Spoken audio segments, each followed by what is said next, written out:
नमस्कार, आपका अखबार के YouTube चैनल पर आपका स्वागत है। मैं हूं प्रदीप सिंह। गांधी परिवार आजकल बड़े संकट के दौर से गुजर रहा है। बड़ा रेयर हो गया है, बड़ा जो है ये मुश्किल हो गया है चुनाव जीत का श्रेय लेने का अवसर। मुश्किल से आता है तो भी कई बार ऐसा होता है कि मिलता नहीं है। सबसे ताज़ा उदाहरण है हिमाचल प्रदेश का। हिमाचल में कांग्रेस पार्टी जीत गई और गांधी परिवार को श्रेय ही नहीं मिला, क्योंकि वहाँ से कोई गया नहीं चुनाव प्रचार के लिए।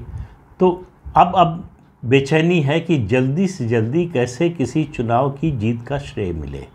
तो नज़र है कर्नाटक पर। कर्नाटक विधानसभा के चुनाव चल रहे हैं। 10 मई को मतदान होगा, 13 मई को नतीजा आएगा। तो कांग्रेस के जो रणनीतिकार हैं वो सूचना दे रहे हैं गांधी परिवार के लोगों को, सोनिया गांधी, राहुल गांधी, प्रियंका वाड्रा को, कि हम कर्नाटक जीत रहे हैं।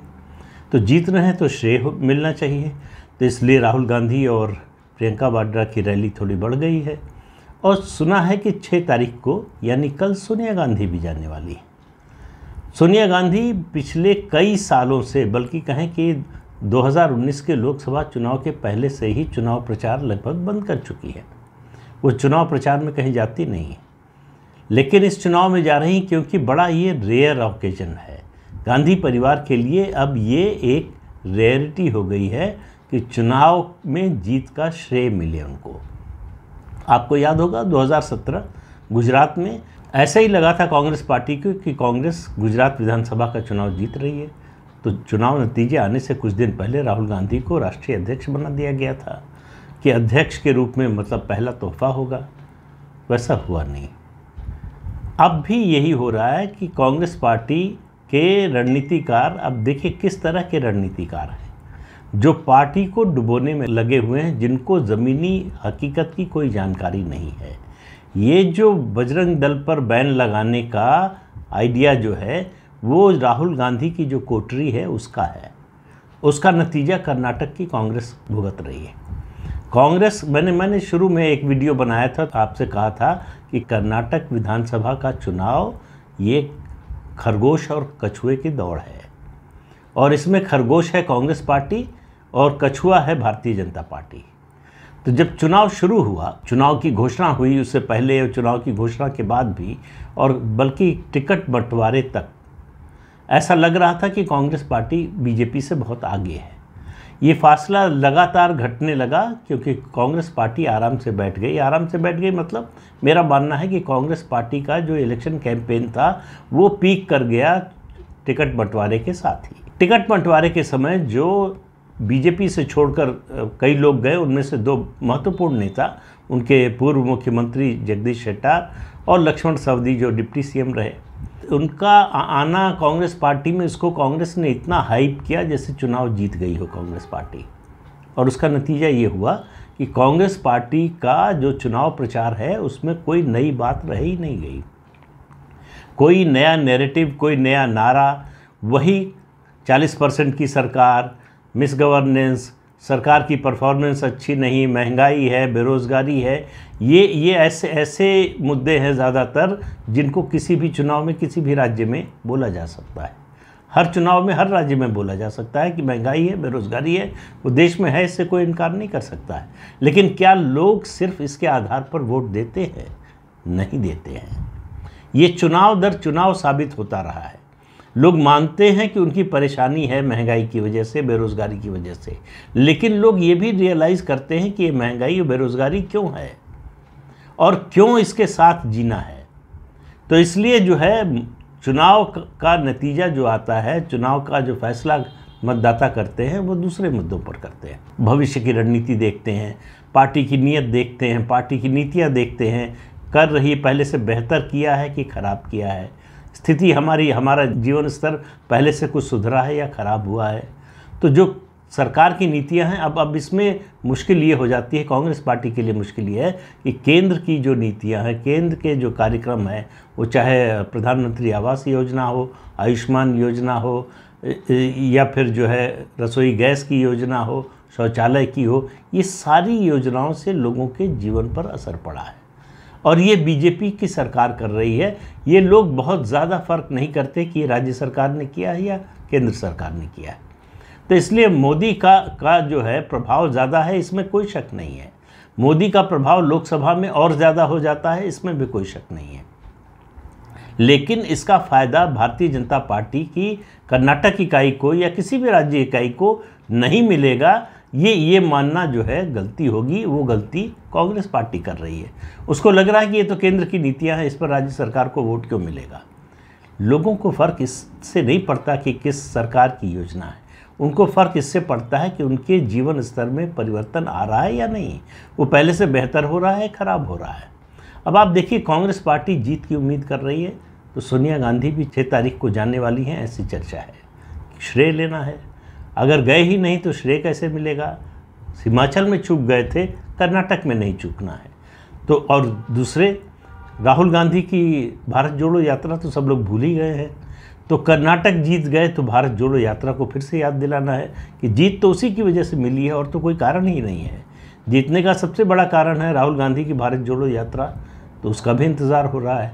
लेकिन मुश्किल ये है कि उनका जो सबसे तेज़ दौड़ने वाला घोड़ा है, यानी उनके पूर्व मुख्यमंत्री सिद्धरमैया वरुणा से चुनाव लड़ रहे हैं। वरुणा जो चुनाव क्षेत्र है वो बेंगलुरु रूरल में आता है।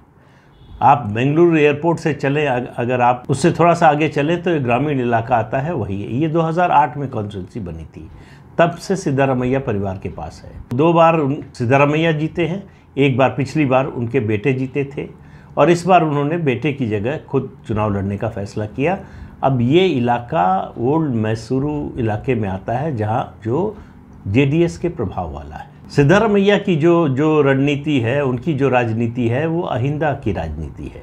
मैंने पहले भी बताया था कि देवराज अरस के बाद सिद्धरमैया दूसरे नेता हैं कर्नाटक के जो अहिंदा की राजनीति करते हैं। अहिंदा आप कहेंगे क्या है, अगर आपने पहले नहीं सुना था तो बता दें, ये कन्नड़ शब्द है जिसमें एक गठबंधन को कहा जाता है, जिसमें मुसलमान हैं, जिसमें दलित हैं और जिसमें पिछड़े हैं। तो ओबीसी, एससी और माइनॉरिटीज़ को मिलाकर जो गठबंधन बनता है, जैसे आपको याद होगा गुजरात में माधव सिंह सोलंकी ने बनाया था खाम, उसी तरह का है।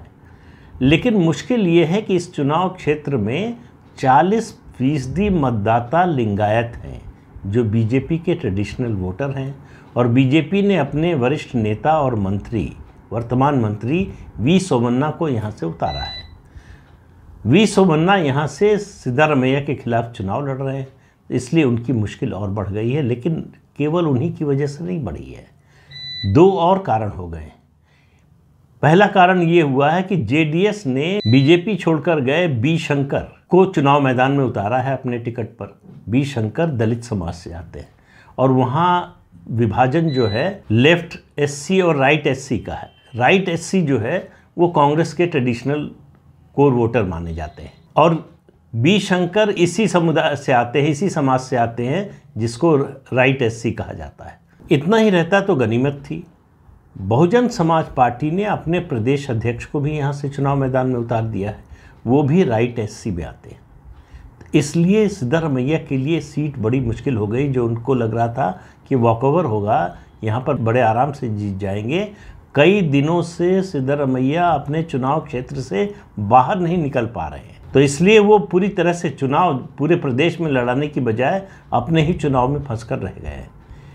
एक कमजोरी है बीजेपी के कैंडिडेट वी सोमन्ना की कि वो 2 चुनाव क्षेत्रों से चुनाव लड़ रहे हैं। तो अब लोग कितना भरोसा करेंगे कि ये इस सीट को बरकरार रखेंगे, बनाकर रखेंगे, या फिर छोड़कर चले जाएंगे दूसरी सीट से अगर जीत जाते हैं, जो उनकी ट्रेडिशनल सीट है। तो ये एक नेगेटिव है। बाकी चीज़ें जो हैं वो सब सिद्धरमैया के खिलाफ जा रही हैं।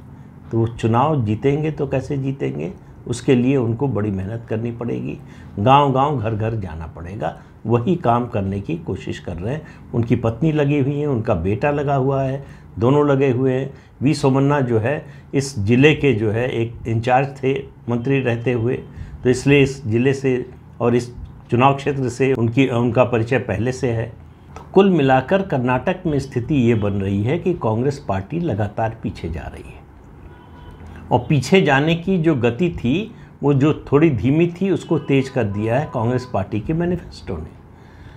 बजरंग दल पर बैन लगाने की बात कहकर कांग्रेस पार्टी ऐसा फंसी है कि इस समय, और मेरा मानना है कि मतदान तक, माइंड स्पेस जो है वो भारतीय जनता पार्टी घेर कर रखेगी।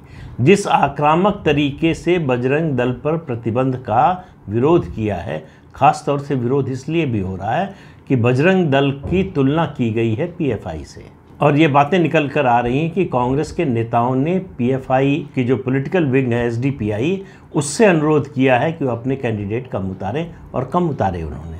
100 सीटों पर लड़ने वाले थे, अब 15 या 16 सीटों पर लड़ रहे हैं सिर्फ। तो एसडीपीआई यानी पीएफआई कांग्रेस की मदद कर रहा है, ये भी एक मुद्दा बन रहा है। तो कुल मिलाकर जो माहौल कर्नाटक में बन रहा है, उसमें जो परंपरागत कहानी है, उसके हिसाब से कछुआ धीरे धीरे खरगोश से आगे निकल चुका है, और मतदान की तारीख तक जो है वो मुझे लगता है कि वो फिनिशिंग लाइन क्रॉस कर लेगा, जो परिस्थिति बन रही है उसके अनुसार। स्थानीय कन्नड़ अखबारों के सर्वे भी ये बता रहे हैं कि भारतीय जनता पार्टी कर्नाटक में सिंगल लार्जेस्ट पार्टी होने जा रही है। जन की बात का जो सर्वे है वो बीजेपी को सिंगल लार्जेस्ट पार्टी बता रहा है, और कांग्रेस पार्टी को 84 से 98, 84 से 98 सीट्स तक दे रहा है। तो इससे भी लग रहा है कि हवा किस तरफ चल रही है, और जिस तरह से प्रधानमंत्री का चुनाव प्रचार हो रहा है, जिस तरह से भीड़ आ रही है, जिस तरह से भीड़ का रिस्पांस है। भीड़ तो आ सकती है किसी भी नेता के कार्यक्रम में, लेकिन भीड़ कोई पैमाना नहीं होती कि वो वोट में बदल जाएगी। लेकिन भीड़ के रिस्पांस से पता चलता है कि वोट में बदलने की स्थिति है या नहीं। तो कर्नाटक का चुनाव एक तरफ गलतफहमी में जी रहे कांग्रेस पार्टी का है, दूसरी तरफ पूरे तन मन धन से लगी हुई भारतीय जनता पार्टी का। इस चुनाव को भारतीय जनता पार्टी ने करो या मरो जैसा बना लिया है। ऐसा लग रहा है भारतीय जनता पार्टी जैसे अपने जीवन का आखिरी चुनाव लड़ रही, सब कुछ, सारी ताकत झोंक दी है। उसके सारे संगठन इसमें जुट गए हैं, सारे नेता जुट गए हैं। जिस तरह से राष्ट्रीय नेता प्रचार कर रहे हैं, उससे लग रहा है कि भारतीय जनता पार्टी इसे बड़ा प्रतिष्ठा का चुनाव मान रही है। और क्यों मान रही है इसके बारे में मैं पिछले वीडियो में बता चुका हूँ, इसलिए दोहराऊंगा नहीं। कांग्रेस पार्टी के लिए ये बहुत बड़ा झटका होगा कर्नाटक की हार, जिससे वो कम से कम 2024 के लोकसभा चुनाव तक तो नहीं उबर पाएगी। लेकिन फिर एक कैविएट के साथ कह रहा हूँ कि चुनाव के नतीजे की भविष्यवाणी करना कोई समझदारी की बात नहीं होती है, क्योंकि ये जनता जनार्दन तय करती है, और जनता जनार्दन के मन में क्या है ये तो 10 मई को जो ईवीएम में उनकी राय बंद होगी, वो 13 मई को पता चलेगी, तभी हम सब लोगों को पता चलेगा। लेकिन फिर भी हमारा काम है अनुमान लगाना, आकलन करना, जो परिस्थितियां हैं उनके अनुसार उसका विश्लेषण करना, और वही काम कर रहे हैं। तो इस अंक में इतना ही। अगले अंक में फिर मिलेंगे किसी नए मुद्दे के साथ। तब तक के लिए अनुमति दीजिए। आपसे अनुरोध है कि चैनल देखिए, शेयर कीजिए, लाइक कीजिए और सब्सक्राइब ज़रूर कीजिए। नमस्कार।